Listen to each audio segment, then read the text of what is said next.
17절 말씀에 보면은 만군의 여호와가 말하노니 너는 제사장에게 율법에 대하여 물어 이르기를. 자, 이 문제는 다음 두 가지의 사실을 우리에게 암시해 주고 있는데요. 먼저는 인간의 행동을 규제하기 위해서 하나님의 율법이 기록되어 있음을 우리에게 가르쳐 주고요. 여기에서 비록 레위기에 기록된 그런 제사에 관한 규례를 언급하고 있지만 더 높은 차원의 하나님의 법도가 있다는 것입니다.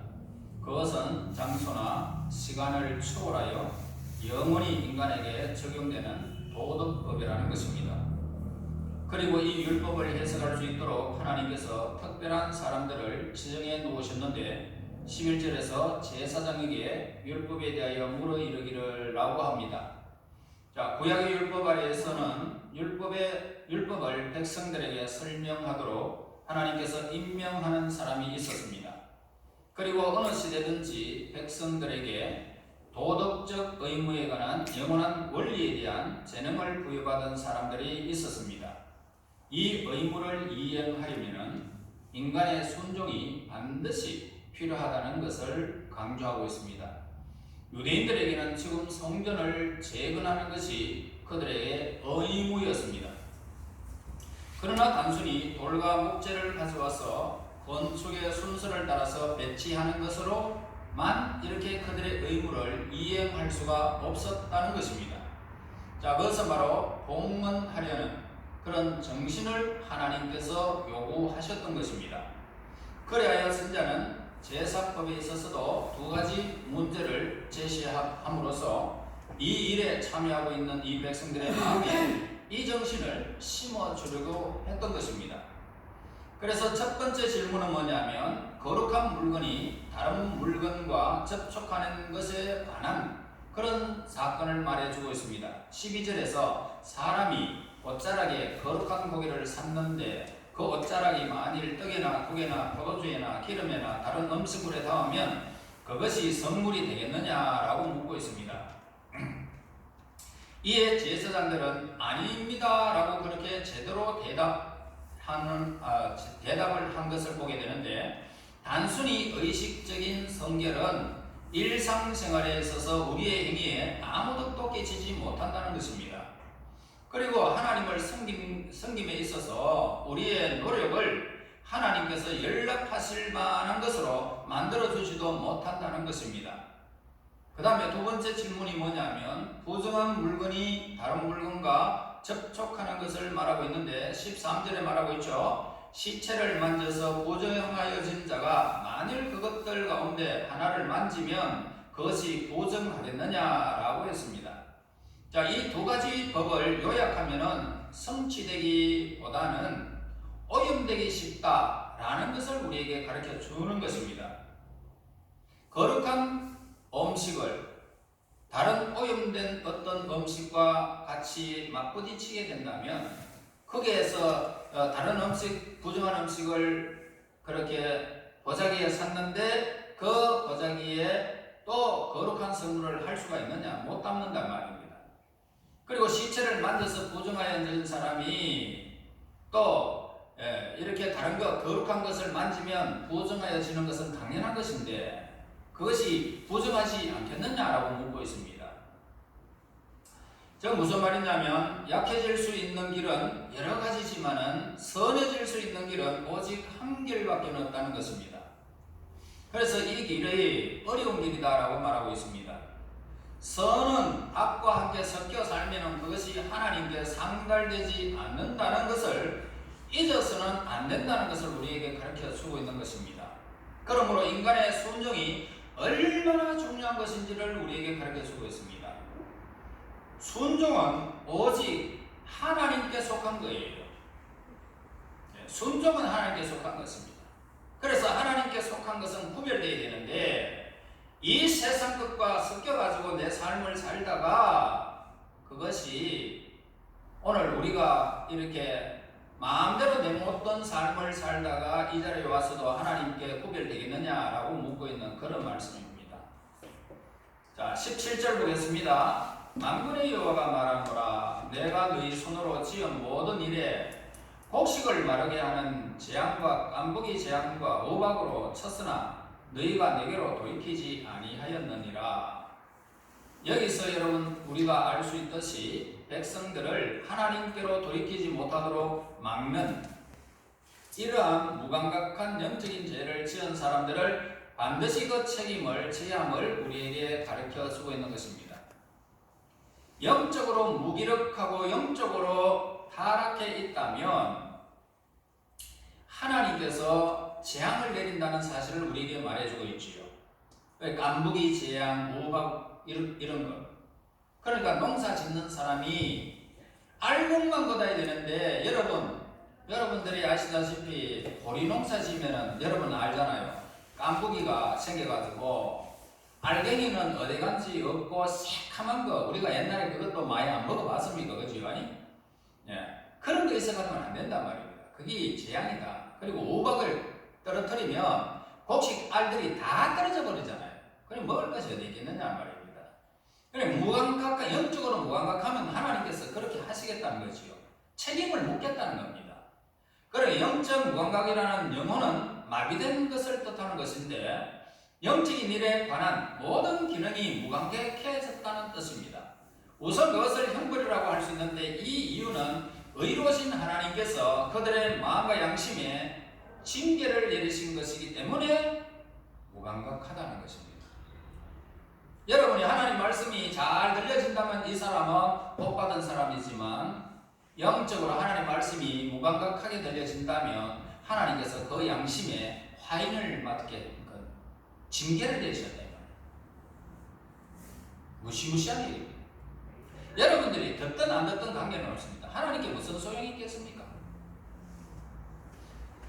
또한 그것은 부도덕하다고 할 수가 있는데 그 이유는 뭐냐면 하나님의 말씀과 섭리에 상반되는 길을 걷고 하나님의 말씀에 대해서 귀를 막고 눈을 감고 목을 곧게 하고 어깨를 늘어뜨리고 하나님의 뜻과는 반대로 우리 자신이 가고 싶은 대로 걸어가고 있기 때문에 영적인 무감각함에 오늘 우리는 하나님의 징계를 받았다는 것입니다. 이러한 무감각이 자연인을 지배하는 원리인 것입니다.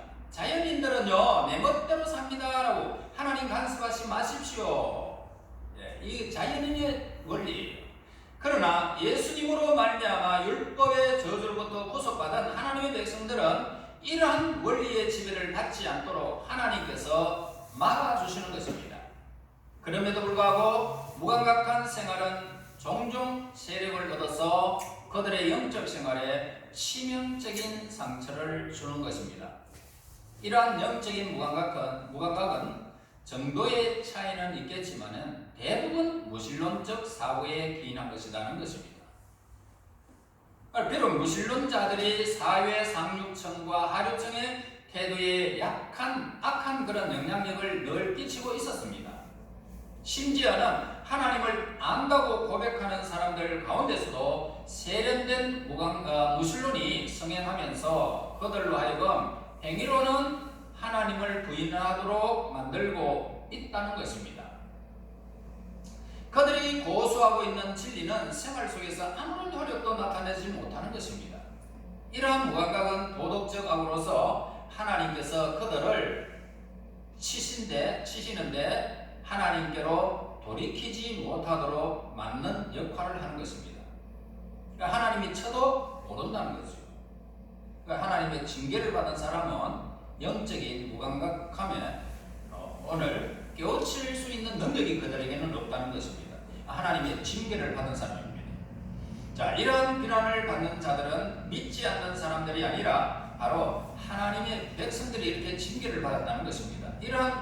그러므로 이 비난은 죄인들이 듣고 보는 앞에서 공개적으로 이루어진 것을 보게 되는데 이러한 비난을 한 목적이 뭐냐면 이전의 잘못을 기억하게 하고 그들의 현재의 의무에 충실하도록 격려하기 위해서 그렇게 오늘 말씀이 기록하고 있습니다. 그러므로 죄인들은 자신의 안락을 스스로 파괴하는 행위를 하는 것 이것이 바로 징계받은 징계받은 사람들. 그래서 하나님께서는 그 백성들을 치실 때에도 인자한 계획을 늘 갖고 계신다는 것입니다. 그리고 감각적이고 물질적인 것들은 모두가 불확실한 것임을 우리에게 가르쳐주고 있습니다. 자, 20절에서요 23절까지의 말씀에서 우리가 다음과 같은 사실을 우리가 나타내주고 있는데, 먼저 인류 가운데 일어나는 혁명들은 때때로 매우 끔찍하다는 사실을 보게 됩니다. 자, 21절 하반절부터 시작합니다. 내가 하늘과 땅을 진동시킬 것이요 여러 왕들의 보좌를 엎을 것이요 여러 나라의 세력을 멸할 것이요 그 병거들과 그 탄자를 엎드러뜨리리니 말과 그 탄자가 각각 그의 동료의 칼에 엎드러지리라. 여기서 암시된 혁명은 세상에 두 개의 서로 상반되는 도덕적 원리, 즉 선과 악이 존재하고 있다는 것을 우리에게 가르쳐주고 있습니다. 이 두 가지가 모든 싸움으로 주의하는 힘센 장수들이고 온 세계를 격동시키는 근본적인 힘입니다. 자, 그것은 진리와 거짓, 정의와 불의, 자유와 속박, 미덕과 악덕, 그것이 싸움이라는 것입니다. 자, 하나님께서 이러한 혁명 중에서 가장 끔찍한 혁명과 관계를 맺고 계시는데, 내가 하늘과 땅을 진동시킬 것이고 여러 왕국들을 보좌를 꺾을 것이고 여러 나라의 세력을 멸할 것이요. 자, 하나님께서 거짓되고 잘못된 이 독재적인 것들과 영원히 반대의 입장에 계시는 한 하나님은 이러한 혁명을 일으키는 분이심을 우리에게 가르쳐주는 것입니다. 다 엎어버리고 세력들을 멸하겠다는 것입니다. 그래서 하나님께서 이러한 것들을 막으시는 한 하나님은 이 모든 혁명을 일으키는 데 모든 것을 허용하시는 분이심을 우리에게 가르쳐줍니다. 그래서 이 이스라엘이 잘못하면 다른 혁명들이 일어나가지고 이스라엘이 잘못한 것을 막 그냥 징계해버리고, 아수르가 너무너무 교만하면 하나님은 또 다리오 왕에 치워가지고 그들을 멸해버리고, 그러면서 하나님은 그렇게 하시는 분이죠. 다 허용하시되 그런 것들. 하나님의 뜻이라면 모든 행악자들을 멸절시킬 수 있고 옳고 진실된 자들과의 싸움에서 종종 그들을 죽도록 허락해 주시더라는 것입니다. 하나님께서는 보좌 위에 앉으셔서 모든 명렬한 싸움을 통제하고 계심을 우리에게 가르쳐주고 있습니다. 자, 3절 보세요. 만군의 여호와 말하노라. 살대의 아들 내 종 스룹바벨아, 여호와가 말하노라. 그날에 내가 너를 세우고 너를 인장으로 삼으리니 이는 내가 너를 택하였음이니라. 만군의 여호와의 말이니라 하십니다. 여기서 스룹바벨에 대하여 하신 말씀은 세 가지 생각을 암시해주고 있는데, 먼저 선한 자들이 가장 높은 자리를 차지하더라는 겁니다. 그러니까 스룹바벨은 단순한 종이 아니라 선택된 종을 말하고 있습니다. 그는 성전을 재건하는 일을 위해서 선택을 받은 사람입니다. 그리고 선한 자들은 가장 높은 영광을 받을 것입니다. 너를 인장으로 삼으리니 라고 하십니다. 가장 높은 자를 삼겠다. 여기서 인장이라는 가치를 의미하고 있는데, 선한 자들은 마치 고가의 인장을 붙여놓은 보석 반지와도 같다는 것입니다. 하나님께 속한 선한 자들은 어디서나 하나님의 보석이다, 보석임을 우리에게 가르쳐주는 것입니다. 또 여기서 인장을 권위로 나타내주고 있는데, 동양에서 왕의 인장은 권위를 위임한다는 그런 뜻입니다. 그러므로 선한 사람은 가장 높은 권위, 즉 언제 어디서나 불의와 싸우고 정의를 드높이는 권위를 받은 사람을 말합니다. 그리고 선한 사람은 언제나 안전하게 보호를 받겠다는 것입니다. 여러분, 하나님께 속한 스룹바벨은 하나님의 선택된 종이었기 때문에 하나님은 그 권위를 높이시겠다.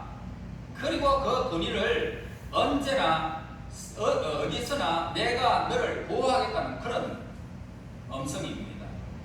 그래서 모든 악 가운데서도 시편 46편 1절에 말합니다. 하나님은 우리의 피난처시요 힘이시니 환난 중에 만날 큰 도움이시라 라고 했습니다. 그러므로 하나님께 속한 백성들은 안전하게 보호하심을 성경에서 우리에게 약속하고 있습니다.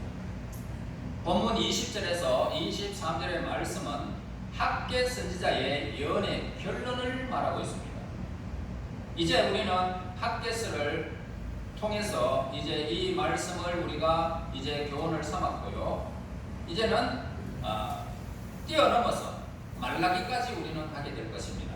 말라기에서 그 말씀을 나누고 스가랴는 우리가 배웠기 때문에 우리가 배웠죠. 그래서 구약은 한 가지 진리를 지속적으로 선포하고 있는데요. 그것은 죄는 사망을 가져온다는 사실을 우리에게 알려줍니다. 죄는 사망이다. 또한 이와 반대로 하나님 앞에 순종하는 것, 하나님의 뜻에 순종하는 경건한 사람들은 하나님께서 주시는 평강의 주인공이 되는 것입니다. 모든 영적인 은혜와 세상적인 풍요까지 하나님께서 주겠다라고 약속하고 있습니다. 하나님의 뜻에 순종하기만 하면 평강을 주실 것이고 영적인 은혜를 주실 것이고 세상적인 육체의 건강, 자손의 번성, 물질의 부유함이라고 해서 남들처럼 막 쌓아놓고 하는 그런 부유함이 아니라 우리에게 부족함이 없도록 내 쓰기에 풍족하도록 하나님이 채우시는 것을 말하고 있습니다. 자, 그러므로 하나님께서 심판을 행하실 때에는 그 심판은 악에 대한 심판이지 하나님의 선에 대한 심판이 아닙니다. 그래서 악 외에 아무것도 하나님의 진노를 격동시킬 수가 없기 때문에 악에 대한 심판임을 우리에게 가르쳐 주는 것입니다. 하나님께서는 악의 그 이유가 아니면 어떤 것도 진동시키거나 멸절시키지 않는 것입니다. 자연인은 하나님께서 피조물들의 생명이나 죽음에는 관심을 갖지 않고 오직 하나님의 능력과 솜씨를 보여주기 위해서 피조물들을 창조했다라고 생각을 합니다. 이러한 생각은 말씀으로 또 독생자를 보내심으로 인류에게 자신을 나타내신 참 하나님의 이미지와는 완전히 다른 의미를 가지고 있습니다. 참 하나님은 어떻습니까? 삶과 죽음이 교차되는 것을 전혀 기뻐하지 않으시는 분이십니다. 하나님은 오직 생명만을 원하고 계시는 분입니다. 우리에게 하나님의 요구는 항상 여러분들에게 순종을 요구하고 있습니다. 다시 말해서 복을 주기를 기뻐하신단 말입니다. 악을 요구하는 법이 없습니다. 불순종하기를 하나님은 원하고 있지 않습니다. 그러므로 하나님은 이렇게 삶과 죽음의 교차를 하나님은 절대로 원하지 않고 생명만을 원하고 계신다는 것입니다. 그래서 하나님께서 멸하시고자 하는 것은 뭡니까? 오직 한 가지, 뭡니까? 죄라는 것입니다.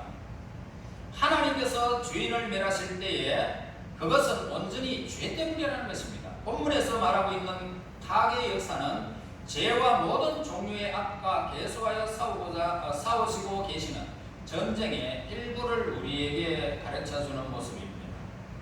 따라서 이스라엘 백성들이 하나님의 집을 건축하라는 하나님의 명령을 등한시 했기 때문에 그들에게 황폐가 왔고 폭풍이 몰아쳤고 곰팡이가 피어올랐고 이러한 맥락에서 우리는 이해할 수가 있다는 것입니다.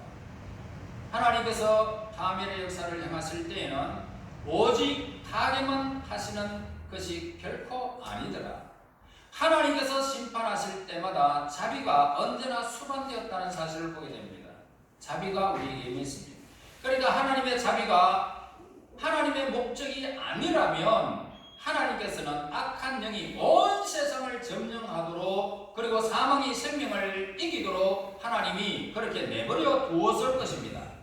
그러나 지금 어떻습니까? 하나님께서 하나님의 교회를 지키고 계시기 때문에 지금 우리 하늘의 교회가 있고 또 많은 교회들이 있고 하나님의 백성들이 있는 거예요.